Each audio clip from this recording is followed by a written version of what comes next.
Hello বন্ধুরা, আশা করি আপনারা সবাই ভালো আছেন। আমিও ভালো আছি ভগবানের কৃপায়। এই তো আজকে আমি হঠাৎ করে রান্না করতেছি, কারণ আপনাদের দিদি এখনো আসেনি। তো দেখেন আমি কী কী রান্না করতেছি, আপনারা দেখতে থাকুন। আমি একবারে এখানে পেঁয়াজ দিয়ে দিছি, পেঁয়াজ, তেল, মশলা যা কিছু দেওয়া দিয়ে দিছি। দেওয়ার পর আমি অন্তর্ভুক্ত রান্না করব হলো এই জিনিসটা। এই জিনিসটার নাম কে কে বলতে পারবেন অবশ্যই কমেন্টে জানাবেন, কারণ এই জিনিসটার নাম আশা করা যায় উত্তরবঙ্গের লোক ছাড়া কেউ বলতে পারবে না, কারণ এই জিনিসটা উত্তরবঙ্গের লোক ম্যাক্সিমাম দিন খেয়ে থাকে। তো আপনারা অবশ্যই কমেন্টে জানাবেন। আমি এই জিনিসটা রান্না করব। এই যে তরকারি কুটে নিয়েছি, এইখানে আমার হয়ে যাচ্ছে। এবার আমি তরকারিটা দিয়ে দেবো।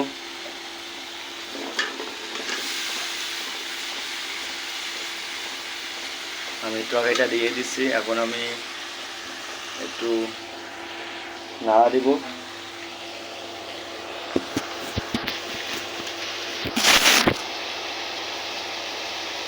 এই যে এখন আমি নাড়া দিতেছি। তো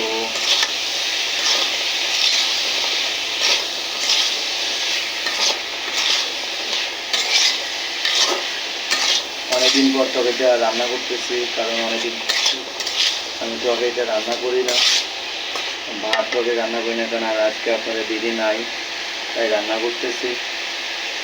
তো কারেন্টের চুলায় রান্না করতেছি, কারণ গ্যাস আছে।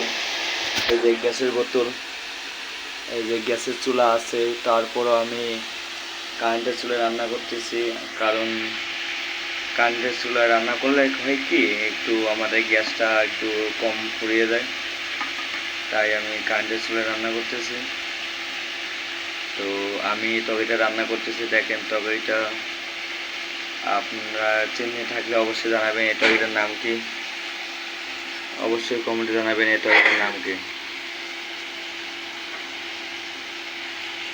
এখন তরকারিটা আমি এইভাবে ইয়ে করে দেবো।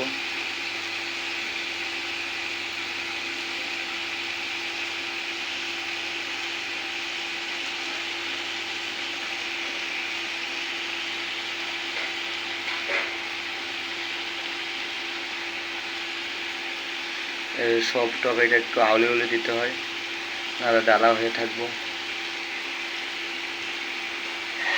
এই তরকারিটা কে কে চিনে গেছেন অবশ্যই জানাবেন। অনেকদিন পর আমি এগুলো আমার গ্রাম থেকে নিয়ে আসছি। আপনারা অবগত আছেন যে আমরা গ্রামে গিয়েছিলাম, তাই গ্রাম থেকে নিয়ে এসেছিলাম। এখন এইগুলো আবার নাড়া দেব।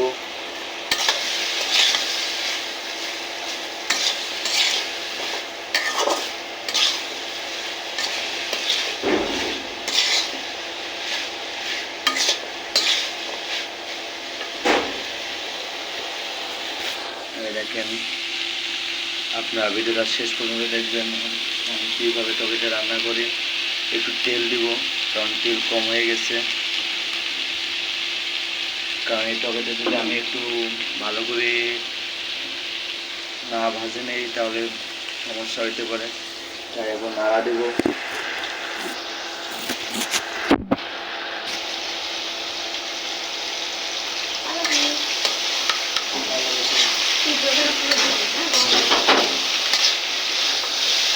তো আপনাদের দিদিও চলে এসেছে, দেখো রান্না করতেছি। তোমাকে সকালে আপুর সঙ্গে কথা বলতে পারছিলাম, বলছো তুমি বুঝছি।